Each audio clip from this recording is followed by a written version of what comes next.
All right. So after that segment, now let's take a look at what's on our local dailies. It's been action-packed weekend, and our local dailies are equally busy here. On the front page of the Star newspaper, why Mudavadi is under siege. His ANC troops bitterly split. Western Turf is under assault by Raila and Ruto.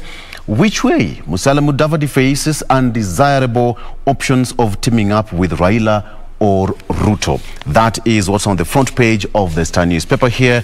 Again, Ruto team under fire over Linturi comment on Madoadoa. The ODM leader, that is ODM leader Raila Odinga, yesterday hit back at Deputy President William Ruto's Tanga Tanga brigade, daring them to attack their critics in perceived UDA basis. The ODM leader said, rather condemned the remarks by Meru Senator Mithika Linturi and those his colleagues.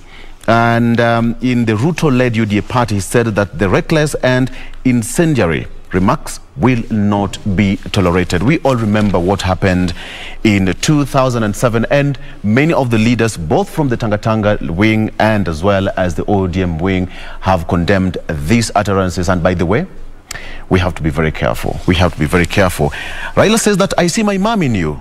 He was speaking yesterday when he visited the mothers of political prisoners in Kabete.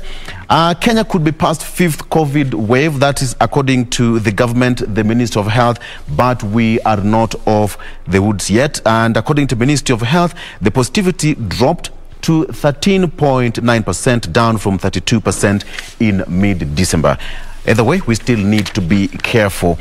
There's a story here which Regina Rain, Nyong wants bank to manage funds to for NHIF. Rather, the governor urged President Kenyatta to look at the bill and the various proposals that they have made and refer it back to Parliament to further review. According to Nyong'o, the bill proposes a CEO and board as the structures to manage the massive undertaking, and he believes that it will not be effective or efficient.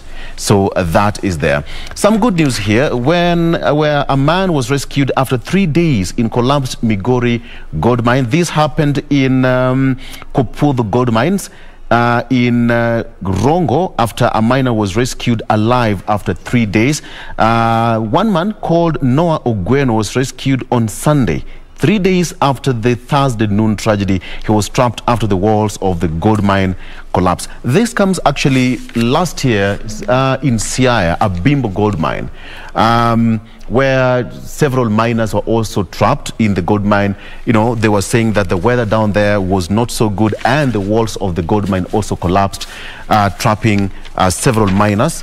And we can still say that we have to be very careful. We need to, you know, well, it's a form of source of income for several people. When you go to those areas of Migori, the Makalda mine, it's a busy area. So if these people could be given all the necessary tools to go about their business, it would be a good idea. And finally, why Mudavadi is under siege. ANC leader Musalia Mudavadi is besieged. His troops are bitterly split, and his backyard is under onslaught by ODM boss Raila Odinga as well as DP William Ruto. Musalia Mudavadi is faced with a problem of going it alone to the ballot for president, which in his dream, or teaming up with Raila or the deputy president. Now, let me give you some of the options Musalia Mudavadi has here. Contest for presidency on an ANC ticket. 2, vie for the top seat on One Kenya Alliance ticket. 3rd one, support DP Ruto's bid. 4th one, rally behind Raila's candidature. And 5th one, back another One Kenya Alliance principle. According to him and his supporters, he's going to go all to the wire. Jen. Now, let me pick up from that political point and focus on the main read here on the Daily Nation. Ruto's 6th gamble in the vote race. So, with his eyes set on the top job at the State House, and of course with the general elections fast approaching, it is said that Deputy President William Ruto has made 6 huge make-or-break gambles when it comes to his succession of the presidency. And the analysts say that this could be his political Waterloo. So what are some of these gambles that he has made? Just very briefly. Number one, his refusal to go into the party polls as a coalition. Remember, he said he will not make any pre-election pacts or join with any other party. If you want to join his team, ngoje after elections to wonder how your party will have performed. Number two, shunning regional kingpins with preferences on first-term MPs. This is something he has strategically also been doing. Number three, taking credit for Jubilee successes and refusing to take blame for key failures. Yeah, okay, the big four agenda. Big four agenda, saying, you know, our administration has done this so far. And number four, he also he has made himself the sole campaigner, refusing to delegate. This has been very clear. He has not been sending people to speak on his behalf. Number five, pushing back against the tribal card in politics, instead fronting the bottom-up economics as his preferred way of campaigning. And this has been very clear from the get-go. Mambo na dynasties or ethnic groups is something that he has been very particular in shunning, and very strong and upfront about the bottom-up economy. And number six, his focus on Mount Kenya without the blessings of President Uhuru Kenyatta. These are the 6 things that political analysts are saying might be his make or break, given he has gone against the grain in most of this as part of his political... Actually, there's one you've talked about where they're saying that he's the sole campaigner. We talked about here last week with one of the analysts who said that it will make him get exhausted, and even his supporters will have to, you know, contend with the fact that when Ruto is not somewhere campaigning, when it doesn't appear as a person, then all his lieutenants would not make it. And that's why they say it's a make or break for him, considering how he has chosen to go about this, because he has been going everywhere. Everywhere. There's no week that you have had the deputy president has been in the same city. None. Different people campaigning. Different places campaigning every time, and he has been making sure to speak and appear at every rally that UDA is well represented. But we'll be giving you more details about that. That is the deputy president's strategy as we get closer and closer to the general elections. Again, the story concerning Linturi has found its way here with the public outrage over the utterances by Meru Senator. Many are now demanding that politicians should avoid hate speech mongering, and especially during this campaign period. Others are saying that, you know, he's just doing his leader's bidding. That is actually a statement that has been captured on this particular daily. I'll be giving you the details in a bit. And then finally, the story concerning the miners' 96-hour ordeal in caved mine. A 25-year-old man went to, just another day, woke up, went to this particular gold mine. He was the first one to go in, and sadly, it caved. And after 96 hours, he was pulled out yesterday alive, of course, famished, hungry, without having eaten for so many days, 96 hours to be specific, but he was still glad to be alive. And this is sadly, you know, just the second major case that, you know, at least the nation has gotten a hold of from the one that happened on the 2nd of December, 39 days now. Now, coming to some bit of education, is a grade 4 and 5 pupils set to sit for the national exams, and that will be towards the end of this month of January. I will be giving you details as per what the ministry has said in regards to that, but in general, the exams that they're going to be doing at the end of this month is 20% of the collective 100% that will have been done by the time they are concluding their grade education towards the end of this year, by the way, because this year they're finishing this grade that they're in and finishing the next grade. So if your child is in grade 2 right now, by the time we are starting 2023, they will be in grade 5 actually. Grade 2, they do grade 3, then they'll be in grade 4, not 5 next year.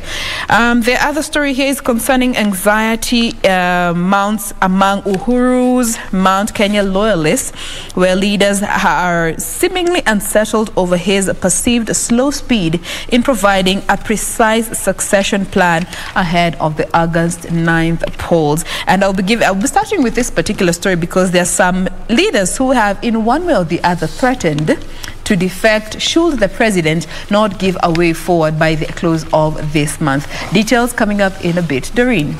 All right, let's start from the health note, and this is just a message from WHO DG.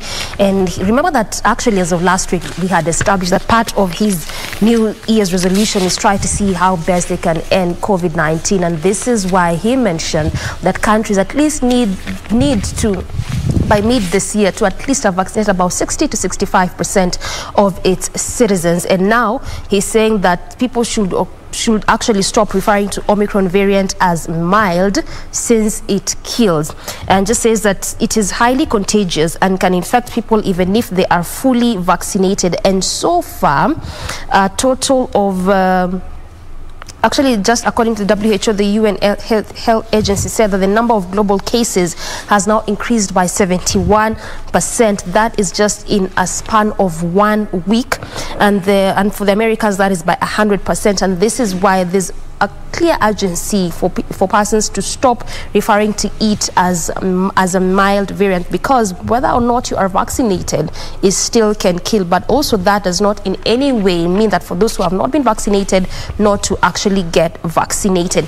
Now, obviously, again, the story of the senator, that is Mithika Linturi, has also found its way on the PD this morning, and following his utterances, it has also obviously attracted a lot of conversations online and even on the dailies. And just as as part of that particular speech, again, just following also what the former premier, said, is that he's now warning politicians against incitement during election campaigns. And this is why we're saying that actually we need to be careful, even just amongst ourselves as citizens, what we say and what we utter as we gear up towards the August 9th general elections. And again, also the same story of the deadly mine. And just going by this particular article, it has further gone ahead to put out the various agonizing long days that miners have found themselves in most of these mines, not just here in Kenya, but even beyond.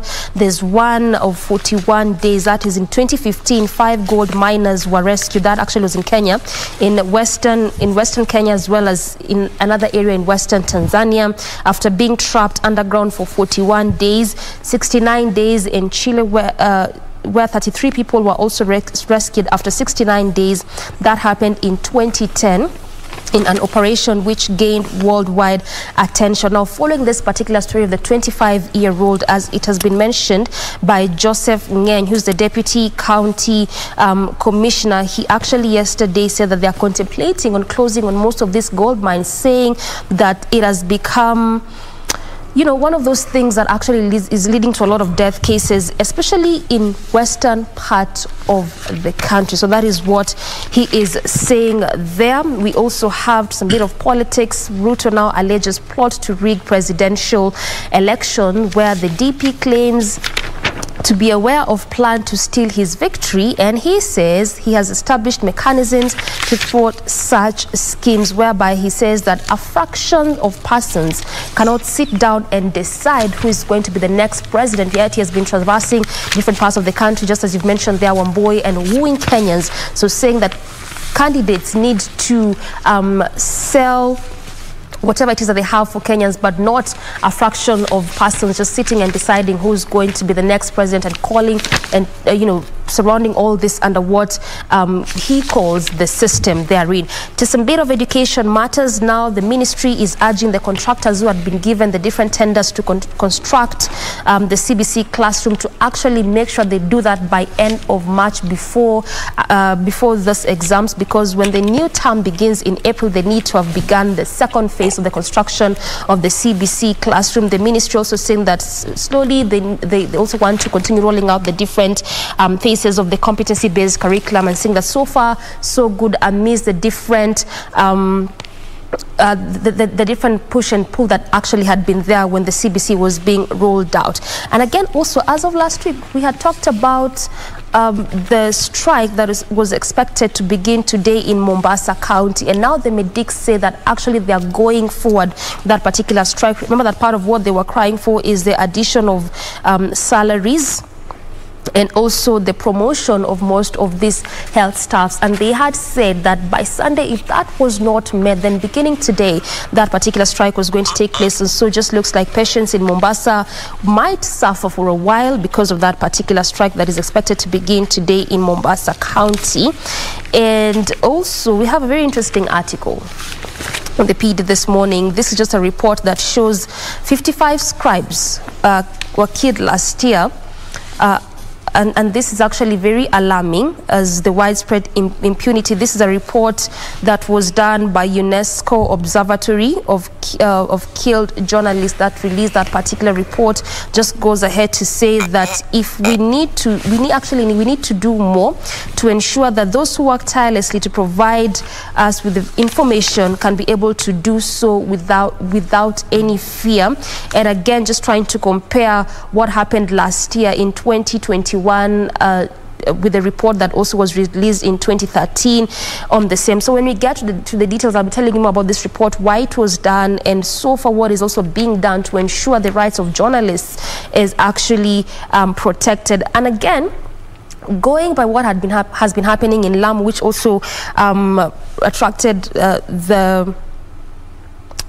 as of last week, the CS just declaring the dusk to dawn curfew because of what has been happening in Lamu with those killings, as well as also what the police spokesperson, that is Bruno, she also again just saying as of last week that 4 persons had been arrested in respect to the same. So far, 9 more others have also been arrested because of those particular killings, which have been tied to mostly land disputes there, and again, which also resulted to the deaths of different GSUs in that particular county, that is in Lamu County. And again, also finally, hospitals had hit by shortage of engineers. So when we get to those details, I'll be telling you about this particular article and what medics are saying, and especially when it comes to this shortage of engineers and what specific kind of engineers when it comes to the medical field there. Regina.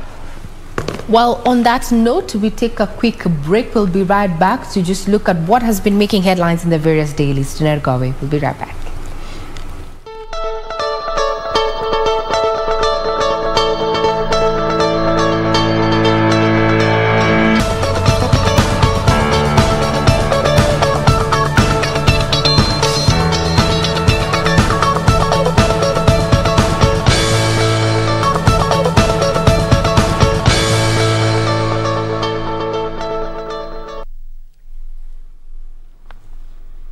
Good morning. If you're tuning in, this is KBC Channel 1 and you're watching Good Morning Kenya. We're just sampling what we have that has been captured by the various scribes in various dailies this morning in studio. So we had a quick sample of what has found itself on the front page of the People Daily, as well as the Daily Nation and the Star. So it's time to look up what has made it on the front page of the Standard this morning, and you can bet matters of hate speech taking the front page. Lenturi's loose tag ignites a political storm. We also have an update as far as KBC Channel 1 is concerned. We understand he is within Nairobi County at the DCI headquarters, and we're expecting that he might be be arraigned in court. Today we'll be keeping tabs on that. Talking about COVID and where our positivity rate stands, it stands at around 17 or 13%, given what the report from the Ministry of Health as by yesterday. However, the issue of the COVID-19 billionaires. Now, it turns out the investigation into how KEMSA agency lost 8 billion shillings to COVID millionaires finds the ousted CEO, Dr. Manjari, culpable. And that is a story I want to give you details as we open up, just giving you details of those stories that have been making headlines. Is that now the decision by Dr. Jona Manjari Mwangi, the CEO, to issue commitment letters based on the letters referred herein without professional opinion from the head of procurement function was a violation of section 84(3) of the PDDA 2015. This is according to how the report read in part. So now the probe to the ex-KEMSA CEO indicates that he is to blame for the loss of up to 7.8 billion shillings that is estimated to have been lost there. Now, the suspended KEMSA CEO is faulted for issuing commitment letters without professional opinions from procurement. This is according to investigations under which. Now, that particular investigation there, according to the Public Procurement Regulatory Authority, it has called for further investigations into the tendering process initiated by the Ministry of Health and KEMSA, and it has also recommended investigations on the receiving and distribution of all the COVID-19 related goods by KEMSA. That's a story that has found itself on the front page of the Standard this morning. Can get further details, and also matters of politics. What are the promises that the politicians are giving us ahead of the August 9th elections? While ODM leader and presidential aspirant Raila Odinga says that he will compensate women whose children were tortured or jailed for their political views and activism in the second liberation quest. This is captured on page 4. Maybe I can just read a sneak peek. And he was this came about over the weekend as he was in his tour, so to speak, matters of campaigns then so to speak, where he said, he also went further to recall, the atrocity meted on perceived political dissidents and how their mothers agitated for their release. Quoted there in this particular article, mothers of those who were in prison went to Freedom Corner and staged a protest demanding release of their sons, and the police was sent to disperse them.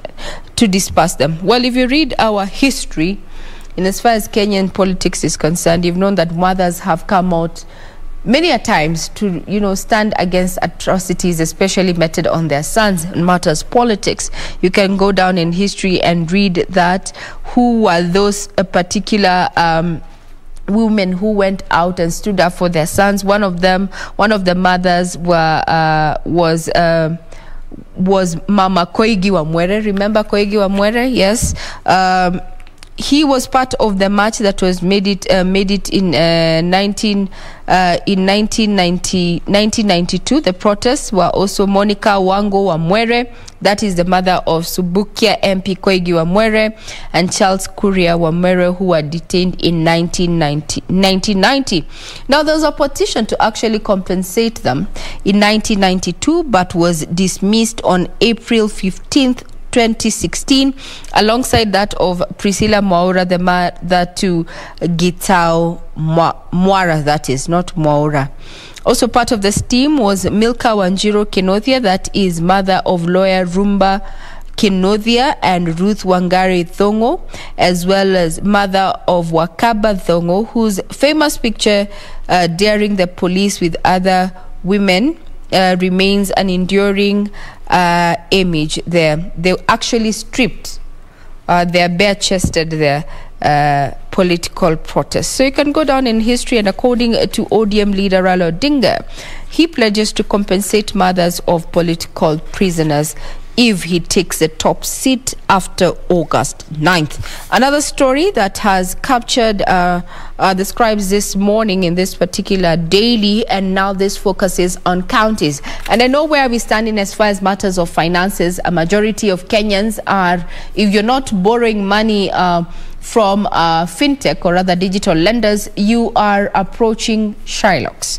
Now you need to be warned, because the harsh reality that is happening down in Nyeri, families are losing property as well as land to unscrupulous Shylocks. This is a story of Nyambura, who alleges that cannot forget the happenings of November last year, a day that changed her life for the worse. It's the day the journey to save her late husband's land started. Why? So they went to the shamba. Coming back, they found a group of youth demolishing her 4-bedroomed house in the watch of the police, but there was not intervention from the authorities. When she sought to inquire why they were demolishing the said house, no one gave her an answer. They reduced my house to the rubble. They also took away my property, and they left me with nothing. According to Nyambura, her brother-in-law had used her land as collateral to take a loan from a Shylock, but failed to service it. The lender then decided to take over the property and now wants Nyambura out. In a turn of events, according to the person, Mwangi, the lender, after this brother-in-law failed to pay up, apparently he took over the property. And within 3 months, in a case that Ngari faulted payment, according to an agreement, 4 witnesses to take over Nyambura's land started in 2016, when apparently the father-in-law is the one who had bequeathed this land to his late son's wife and children, and that is Nyambura. So the brother-in-law duped the ailing man to sign documents on account that he's signing for the Inua Jamii program. What he was signing was an agreement of 200,000 shillings, 200,000 shillings, but in turn, it turns out that that was property. He defaulted, and now a family is almost losing their land. This is not just a case that is happening to Nyambura. According to this particular report, it is very rampant in Nyeri, where a man is actually a tea farmer, Peter Ngore Mathenge, is still coming to terms with losing over 60 acres of land over a 60,000 shillings loan. 6 acres over a 60,000 shillings loan. Apparently, he took the loan in 2019 and he was supposed to repay 78,000 within a month. And this year, that is 2022, a gang descended on the coffee bushes, cut them down, and later a woman claimed that they showed up and said that now they own the land. So upon inquiry, he found out that his land had been transferred by the Shylock, and he's now looking for a lawyer to help him with that particular case. In Kieni, in Kieni Solio settlement scheme, James Minor is also fighting to save land belonging to his 101-year-old mom, Nyawera Mugo. So, according to Minor, he says a relative took advantage of his mother and made her sign documents to transfer her property, that they were going to be getting that stipend from the Inua Jamii. So Nyawera, being of old age, currently at this was in 2016, so she signed the documents and she was transferring her property, transferring her land, which she did not know and she forgot. So when the son, Mr. Minor, now here, went to try to put the mother's document in perspective, he found that there was someone who was trying to transfer the ownership of his mother's land. That is it. How safe are our documents? How safe are our elderly, especially where land and property is concerned? Do you know where your parents' documents are? Do you know, are they in your custody? Do they have pending loans? Because often at times when the owners, these are the elderly, pass on, that's when you find the beneficiaries or those who are set to inherit those pieces of land or property left homeless because of deals that they were not aware of. This is what is happening down in Nyeri County. So when you're taking those loans from those Shylocks, you need to be very careful. That imagine, yes, 60K for 60 acres of land. That's why the good book says that all these things are vanity. Like but you can imagine by the time somebody was signing such an agreement, the situation that they were in to take such a risk. There was a plan. Taking such a big risk. Yeah. Because, the Shylock was like, hey, this is too good to let go of. this is too good to not agree. They were taking advantage. You see, they're already taking advantage. They're already taking advantage of, you know, the situation, as you said, Jane, because for you to give someone 60,000, yeah, they needed 60,000. They're supposed to pay 78,000 in a month. But that was too much. It doesn't even match up in It doesn't. That was too much. It doesn't. Close. No. And they really don't care. They're looking at your 6 acres of land. How much is an acre, first of all? Maybe 500 or something? And someone is selling it at what, 1,000? 1,000 bob. And No, there was they a plan. go and transfer that land behind your back. Yes. Yeah. There was a plan. And they sell that piece of property to someone else such that You were never there. Yeah. such that even that tassel now moves not from you and the Shylock, but from you and someone else. Wanajitoa pole pole. I think for me it's just that the question that you asked, Regina, how safe are those documents? How safe are our parents, for instance? Are you the one in custody of those documents? Are they the one? Do you even know what is actually happening? And you know, on the other hand, Doreen, in as much as you could be having those documents, let's remember they're also digitizing all these documents. And that is also another place that there are big loopholes. Even the CS herself said. Cartels. Cartels there, it either means getting them out would mean bringing down the entire ministry. And therein lies even a much bigger problem.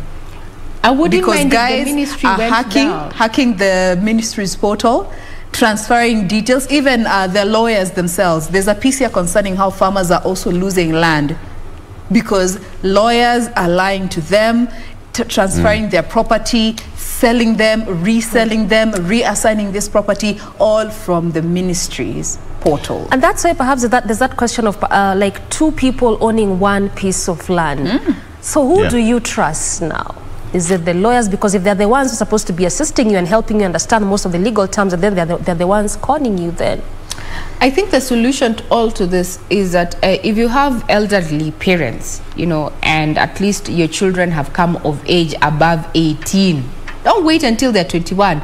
Above 18, tell them my property is in X place. Yes, this is what I own. This is where I bank. Just have this conversation so that they can know. And if in the event that you actually even take a loan as a parent, say it to your older children and ensure that even the person, they know who the lawyer is.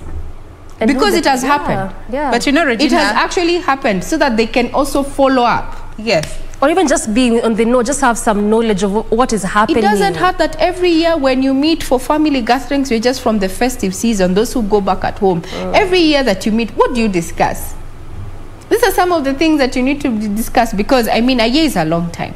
A majority of us may not see the other year, but we are hopeful that we are going to. But can we have these conversations? Can we have these conversations? That this property is held here, the lawyer is doing X, my bank state, especially those people who have, you know, the elderly, that's what I'm talking about, before, you know, age catches up with them, you know, and they start getting, you know, frail and such. Because people take advantage, especially lawyers. I have a case where a lawyer trusted with land documents went and bought land adjacent to the client's land and now incorporated it in a title and sold it to an unknowing client. Imagine. So now his client, when the initial client went to check the statement, to check just the documents, they're wondering, why am I having a court case?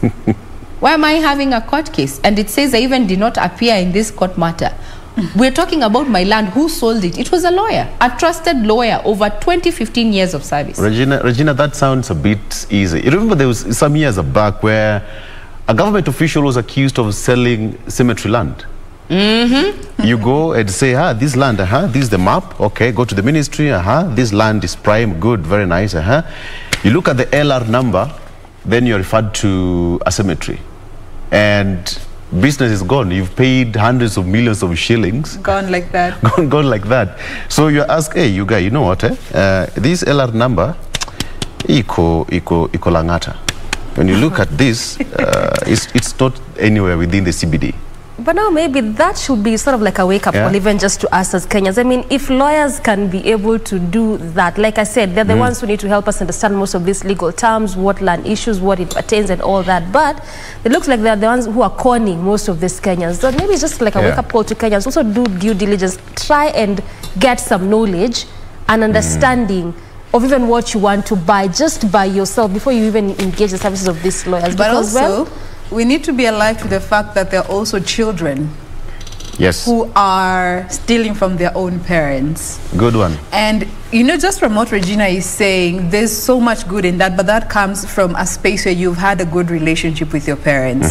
There are parents who will not tell their children about their property because they know. Exactly. Huyu akijua niko na hii lori hapa, nitapata inabembea. It's in the public domain. Mzee Kibor, who said, watoto wangu ni wakora. Remember that incident that at some point he wanted to shoot a son who trespassed in his farm. He said, watoto wangu ni wakora. You know, parents also know their kids. Yeah. They also know their kids. True. To an extent, they would rather entrust their property with somebody who is not even close to them rather than their kids. You know, and I think this is why we are seeing situations where people are leaving their property held in trust by someone else for the benefit of their children. Exactly. Not directly leaving this property to them. This is applicable where the kids are under 18, I guess, or maybe akiona huyu might be tricky, but also it's something that also the late President Moi did, looking at the Kabarak estate. He left it in the trustees of a different category of trustees to be held in benefit for his children for their entire lifetime, divided equally among his children, and should any of them perish, God forbid, it will be inherited by the grandchildren in equal portions. So if you have one child, they take all of it. If you have 3 children, divided equally what you are left for, and so on and so forth, for the entire of their lifetime. But in such cases, it requires a lot of diligence. But now we are living in a time where somebody was trying to grab the president's piece of land. Yeah, the audacity. Sembusa ya mwananchi wa kawaida. But also, Jen, that's a very important point you raised there, because as Ray is saying that we need to be having this conversation, but then again, we have had so many cases whereby sons, daughters, wakoradhi, they kill their own parents that gave birth to them because, and sometimes with this piece of land that they want to kill their parents, shanga, is it even worth it? That comes from where I sit, it boils down to the enculturation. How have you been the relationship brought up, and the relationship that you have with your parents? Because if you come from an ideal family, should be open, all of you moving in the same direction. I like that you say the ideal. Yes, in an ideal family setup, you should be moving. Actually, it says one for all and all for one. Like, we do not leave anyone behind, you know. And this brings us to another conversation, and I think we need to pick it up on Thursday.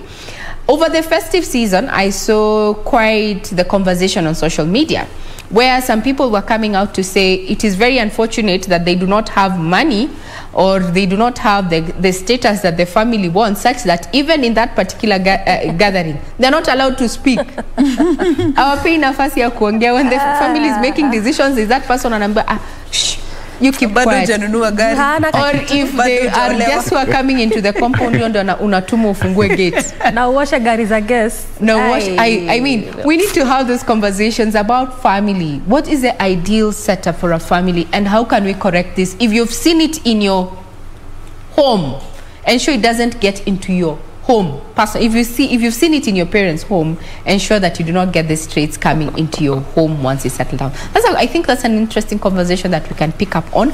Remember that we are streaming live on our various social media platforms, including Facebook Live and KBC Channel 1. Thank you very much, the ones who already tuned in. I can see a majority of you are watching online.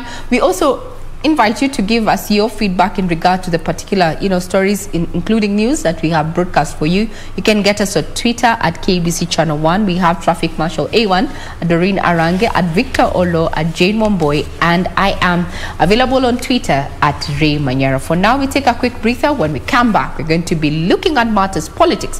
What happened over the weekend, and how is it going to affect this week going forward? Do not go away.